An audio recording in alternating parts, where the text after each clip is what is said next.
کار machine نہیں ہے، صاحب ارادہ اور صاحب اختیار ہستی ہے، اور اسی لیے اپنے تمام اعمال کا ذمہ دار ہے۔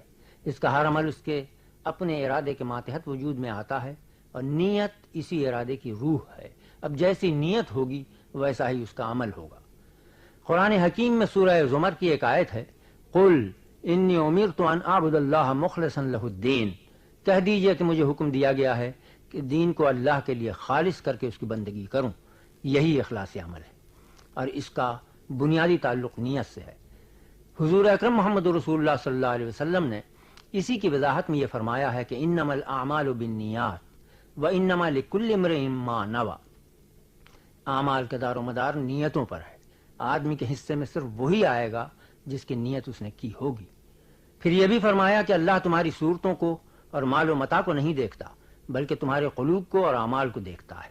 اسی بات کو مولانا روم نے اپنی زبان میں اللہ کی طرف سے یوں کہا ہے کہ ماں بروں را ننگرے مو قال را، ماں دروں را بنگرے مو حال را، ہم تمہارے ظاہر کو نہیں دیکھتے، نہ یہ دیکھتے ہیں کہ تم کہتے کیا ہو، ہم تمہارے اندرون پر نظر رکھتے ہیں اور یہ دیکھتے ہیں کہ تمہارے دل کا حال کیا ہے۔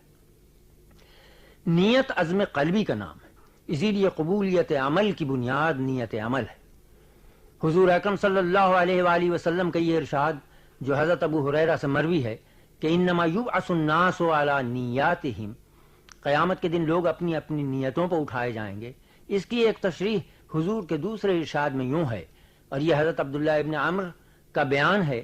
وہ کہتے ہیں کہ ایک مرتبہ میں نے حضور سے سوال کیا تو حضور نے فرمایا کہ اے عبداللہ، اگر تم نے اجر آخرت کی نیت سے جہاد کیا اور آخر تک اس پر جمے رہے تو اللہ کے ہاں تمہارے عمل کا اجر ملے گا، اور صابرین کی فہرست میں تمہارا نام لکھا جائے گا، اور اگر تم نے دکھاوے کے لیے یا فخر و شان کے اظہار کے لیے جنگ کی ہوگی تو قیامت کے دن تمہیں اسی حال میں اٹھایا جائے گا۔ اس سے واضح ہے کہ عمل کا دار و مدار نیت کی خوبی اور خرابی پر ہے۔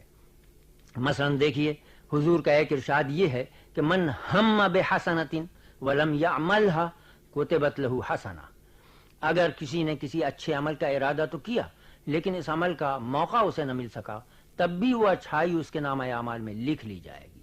اسے دوسرے لفظوں میں یوں سمجھیے کہ کسی شخص نے ارادہ کر لیا تھا کہ پچھلی رات کو اٹھ کر نوافل پڑھے گا، تہجد میں گزارے گا، لیکن نیند کا غلبہ ایسا ہوا کہ وہ صبح تک نہ اٹھ سکا اور اپنی رات نوافل و تہجد میں نہ گزار سکا، تو اس کی یہ نیند بھی اس کے حسن نیت و اخلاص کی وجہ سے نوافل و تہجد گزاری کے حساب میں درج ہوگی۔ اور یہ تو آپ کو معلوم ہی ہے کہ اگر کوئی شخص حج کی نیت سے روانہ ہوا مگر راستے میں اس کا انتقال ہو گیا، ظاہر ہے کہ وہ حج نہ کر سکا، لیکن اس کی اس نیت کی وجہ سے اس کے نامہ اعمال میں اس کا حج درج ہو جاتا ہے۔ یہیں سے تمام معاملات زندگی کے لیے یہ بنیادی نقطہ اور نقطہ اہم بہت اہمیت کے ساتھ قرار دیا گیا ہے کہ نیت پر نظر رکھی جائے۔ اگر کسی نے کسی کو قتل کرنے کی نیت کر لی تو چاہے اس نے اپنے ہاتھ سے اس کو نہ مارا ہو یا مارنے کی کوشش تو کی ہو اور وہ بچ گیا ہو تو اس کو قاتل شمار کیا جائے گا، یا اس کے برخلاف کسی کے ہاتھوں کوئی شخص ہلاک ہو گیا حالانکہ اس کی نیت قتل کرنے کی نہیں تھی تو اسے قاتل قرار نہیں دیا جائے گا۔ معاملہ قتل کا ہو یا کوئی اور، نیت و ارادہ کا دیکھنا اس لیے ضروری ہے کہ عمل نیت و ارادہ کے ماتحت ہوتا ہے۔ اسلام میں نیت اعمال کا ایک بنیادی رکن ہے۔ نیت صرف زبانی اظہار کا نام نہیں ہے بلکہ دل و دماغ کی اس اندرونی کیفیت کا نام ہے جس میں زبان و دل ہم آہنگ ہوں۔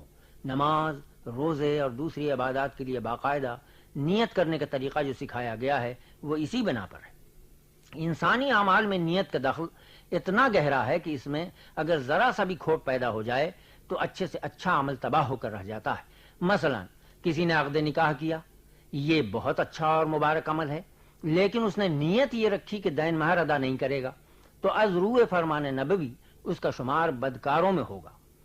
کسی کی نیت کی خبر ممکن ہے ہم کو اور آپ کو نہ ہو، مگر اللہ کو بہرحال پوری خبر ہے۔ اسی لیے ہمیں ہر حال میں اپنی نیت بخیر رکھنی چاہیے۔ نیت صالح کے نہ ہونے سے کبھی طاعت بھی معصیت بن جاتی ہے اور موجب عذاب ٹھہرتی ہے۔ انسانی اعمال کا معاملہ بڑی نزاکتوں کا حامل ہے۔ برا عمل تو برا ہے ہی، نیت کی خرابی سے اچھا عمل بھی خراب ہو جاتا ہے۔ مسجد کا بنانا کتنا اچھا عمل ہے، لیکن کسی شخص نے مسجد تو بنائی مگر نیت یہ رکھی کہ اس مسجد سے مسلمانوں کی وحدت کو نقصان پہنچایا جائے گا یا اسے مسلمانوں کے خلاف سازش کا مرکز بنایا جائے گا تو یہی عمل ثواب کے بجائے اس کے لیے عذاب کا سبب بن جائے گا۔ قرآن حکیم میں مسجد ضرار کا تذکرہ اسی حقیقت کو ظاہر کرتا ہے۔ عہد رسالت میں کچھ لوگوں نے ایک مسجد تعمیر کی تھی، لیکن ان کی نیت مسلمانوں کی وحدت کو نقصان پہنچانا تھا۔